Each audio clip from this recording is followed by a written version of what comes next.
So, we're diving straight into the heart of the matter today, the science of climate change and how it leads to sea level rise. Now, I know when we think about climate change, it's easy to picture polar bears on melting ice caps. And yes, that's part of it. But the issue is way bigger than that. It's not just about polar bears. It's about the entire planet. Climate change is caused by the increasing amount of greenhouse gases in our atmosphere, primarily carbon dioxide and methane. These gases trap heat from the sun, causing the Earth's temperature to rise, a phenomenon popularly known as global warming. Now, you're probably wondering, how does this tie into sea level rise? Well, it's a domino effect, really. As global temperatures rise, it triggers the melting of polar ice caps and glaciers. And here's the catch. As these giant ice structures melt, they add more water into our oceans, causing the sea level to rise. Imagine pouring more water into a glass that's already full. It's bound to overflow, right? That's precisely what's happening with our oceans. It's a bit more complicated than that. Of course, with factors like thermal expansion also playing a role.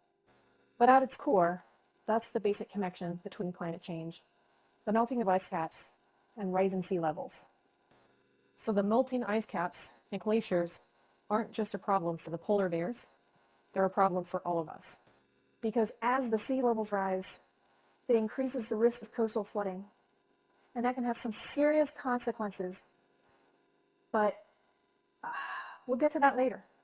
For now, just remember, the science of climate change is intrinsically linked with the issue of rising sea levels. And that, my friends, is a quick and dirty overview of how climate change leads to sea level rise. But don't worry, we're just getting started. There's a whole lot more to discuss. All right. So now that we've covered how climate change leads to sea level rise, let's take a deep dive into another critical issue, ocean acidification. Now, you might be thinking, wait, what? The ocean is becoming more acidic. Yes, you heard that right. The ocean's pH is decreasing, and it's primarily due to the increased absorption of carbon dioxide from the atmosphere. So here's the deal. When we burn fossil fuels and release carbon dioxide into the atmosphere, not all of it stays there. About a quarter of all the carbon dioxide we emit is absorbed by the ocean. When CO2 reacts with seawater, it forms carbonic acid, which increases the ocean's acidity. And this is a problem, my friends. Ocean acidification affects marine life, especially creatures with shells or skeletons made of calcium carbonate, like corals, oysters, and some species of plankton. These organisms have a harder time building and maintaining their shells in more acidic waters. And here's where it gets even scarier. These little critters at the bottom of the food chain play a massive role in marine ecosystems. If they're in trouble, it spells trouble for the larger creatures that depend on them, including us humans. And it's not just about the food chain. Coral reefs, for example, are important protectors of coastlines. They help to break up the power of the waves and reduce erosion. But increasing acidity is causing coral bleaching and endangering these vital ecosystems. This issue in ocean acidification is sometimes called the evil twin of climate change. And I think that's a pretty apt description. It's a serious problem and it's happening right now. But don't despair just yet. We're going to discuss potential solutions and strategies to combat this issue. So stick around. We've got a lot more ground to cover. Moving on, let's delve into the effects of sea level rise on coastal communities, ecosystems, and global economies. Now, this is where things get real.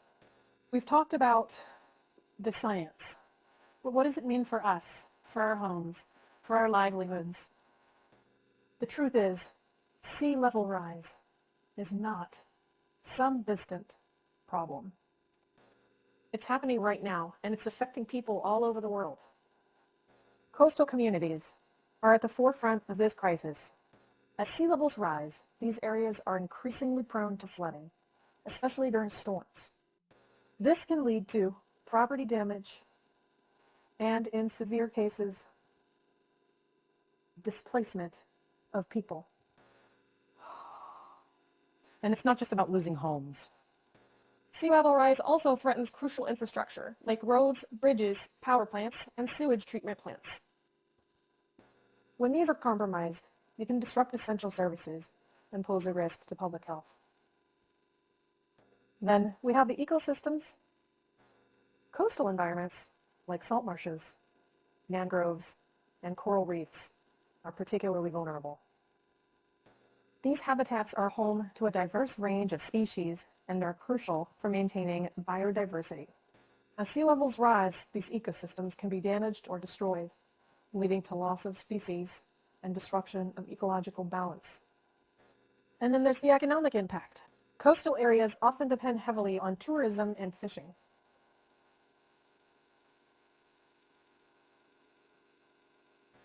So when beaches erode or fisheries decline due to changing ocean conditions, it can hit these communities hard.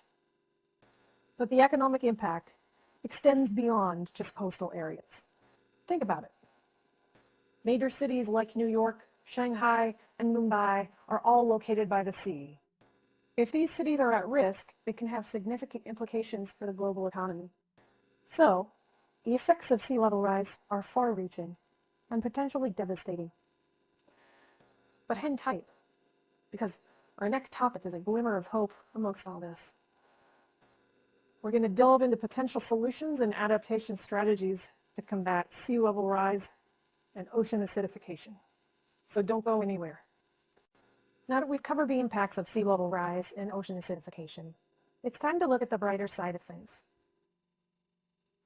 Yes, there's a lot to be concerned about, but there are also solutions and adaptation strategies we can employ to combat these issues. When it comes to sea level rise, one solution is to build seawalls and other types of barriers to protect coastal areas from flooding. These can be effective, but they're also expensive and not always feasible for every community. Another approach is to restore and protect natural barriers, like mangroves and coral reefs, which can help buffer against storm surges and provide valuable habitats for marine life. But, the best way to address sea level rise is to tackle the root cause, which is climate change. This means reducing our greenhouse gas emissions, primarily by shifting away from fossil fuels and towards renewable sources of energy. Now, let's talk about ocean acidification. One of the key ways to combat this issue is also by reducing CO2 emissions. Remember, the ocean absorbs about a quarter of the CO2 we release into the atmosphere. So less CO2 means less acidification. There are also more direct methods being researched, like adding materials to the ocean to neutralize the acidity, a process known as ocean alkalinity enhancement. However, these methods are still in the early stages of research and have potential drawbacks that need to be considered. And let's not forget about adaptation. This involves making changes to reduce the vulnerability of our communities and ecosystems to the impacts of sea level rise and ocean acidification. For instance, communities can implement zoning laws to discourage building in high-risk areas, while fisheries can diversify their stocks to include species that are less vulnerable to acidification. So, while the challenges of sea level rise and ocean acidification are significant, they're not insurmountable. There's a lot we can do, and a lot that's already being done. The key is to act now, because when it comes to climate change, time is of the essence. With the right strategies, we can safeguard our planet for future generations. All right, so we've come a long way, and now we're going to tackle our last topic, the role of human activities in climate change and how changes in our lifestyles can mitigate these effects. First off, let's be clear. Human activities are the main driver of the climate change we're seeing today. From burning fossil fuels to deforestation, we're increasing the amount of greenhouse gases in the atmosphere, which is causing global temperatures to rise. But that doesn't mean we're helpless. On the contrary, there's a lot we can do to help slow down climate change. And it starts with making changes in our daily lives. One of the big ones is reducing our use of fossil fuels. This might mean driving less and biking or walking more. Or it could mean using energy more efficiently, like turning off lights when we leave a room or using energy-efficient appliances. Another important step is to consume less and waste less. This could mean eating less meat, which is a major source of methane, a potent greenhouse gas. Or it might mean recycling more or buying products with less packaging. We can also support renewable energy. This might mean installing solar panels on our homes or choosing a green energy provider if that's an option where we live. And lastly, we can use our voices to demand action from our leaders. This could mean voting for politicians who take climate change seriously, or it could mean supporting companies that are working to reduce their environmental impact.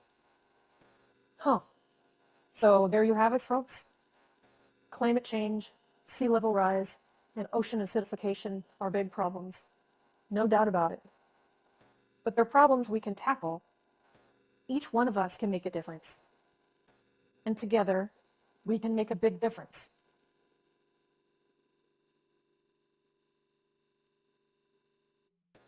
And remember, the future is not written in stone. The choices we make today will shape the world of tomorrow. So let's make the right ones. Let's choose a future where our planet is healthy and thriving. Because at the end of the day, there's no planet B.